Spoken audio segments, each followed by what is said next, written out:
All right, and I'm here with Representative Epstein. Now, tell me about the event today, why you're out here. We're here today to talk about the people first economy. The idea is that if we invest in our best resource, our most important resource, that's Arizona's people. That's who we should invest in. We should be investing in great schools, great roads, public safety, and public health. These are the things that matter, that put everybody on a sound foundation for a bright future.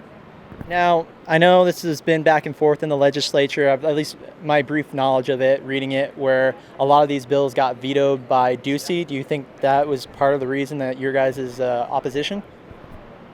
So the vetoes were a standard practice that the governor does when we haven't produced a budget. He vetoes a bunch of people's bills and hopes that that will hurt their feelings so that they will go ahead and get a budget done.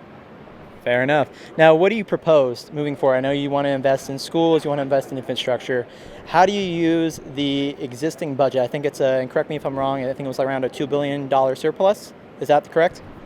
So, depending on how you look at it, we might have a 1.7 or so billion dollars more than our current spending level. But our current spending level is a level we got to by kicking the can down the road year after year. So year after year, we've had cuts to our revenue. Year after year, politicians have told us, oh, we would invest in education, but we don't have the money.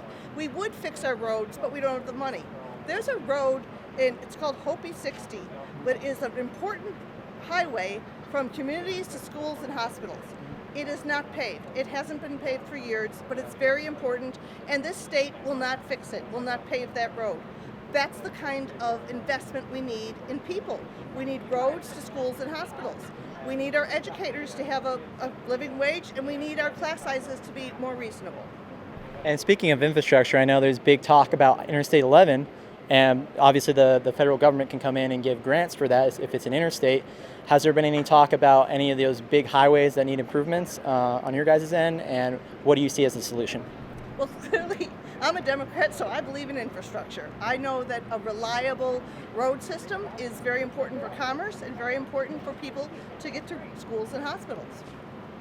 And I mean, I'll be honest, I lean more to the right on some issues, but I'm right there with you on infrastructure and all that good stuff because, I mean, we need it, especially with how hot the roads are, or it's been during the summer here, everything cracks, you know? And I know for a while there up in North Phoenix where I live, it was a road that the city of Phoenix wouldn't repave for months, and it took a lot of us going to our local representative and saying, why isn't this fixed? Can you guys fix this?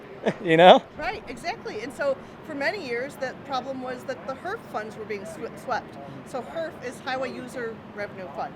And the idea is that we have specific monies that are collected to fix the roads. But the legislature, year after year, was sweeping money out of that fund to backfill other projects. Well, we need to pave the roads. We need to take care of our infrastructure.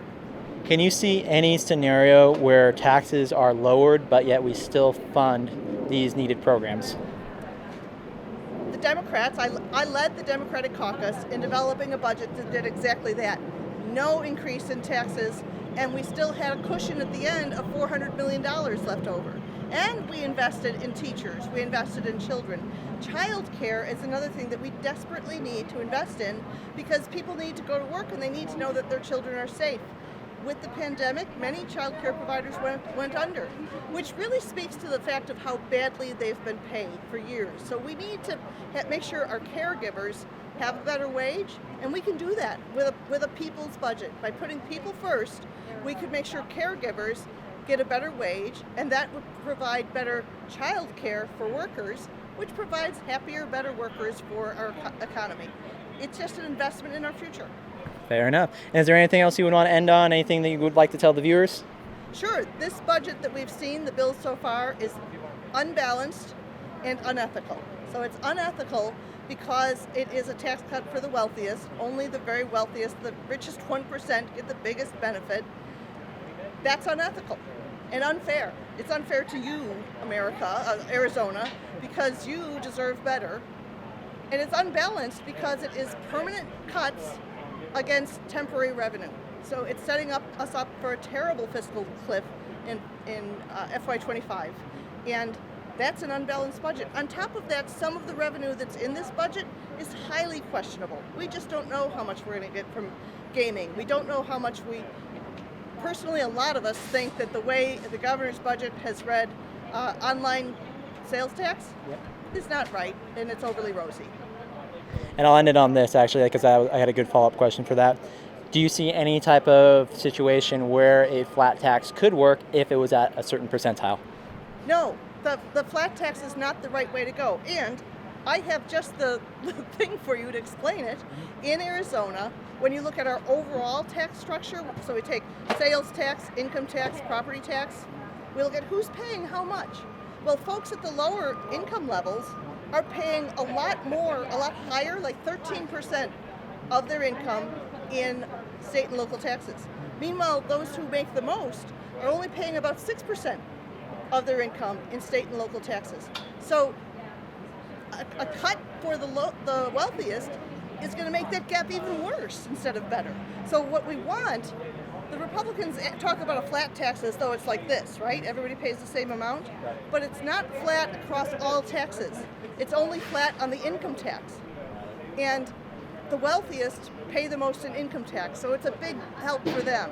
Everybody else pays a lot in sales tax and property tax, and so it's no help to them. So a flat income tax is not going to be a good idea no matter what. It's unfair and unethical. But if we want to come together and talk about flattening things for overall, that's what I'm here for. That's what the people first economy would be all about. Let's make it more fair and equitable for everybody. Makes sense. Well, I really appreciate the interview, and I hope to see some progress on this in the future. Yes, indeed. Well, thanks for covering it. Yeah. Yeah, thank you so much.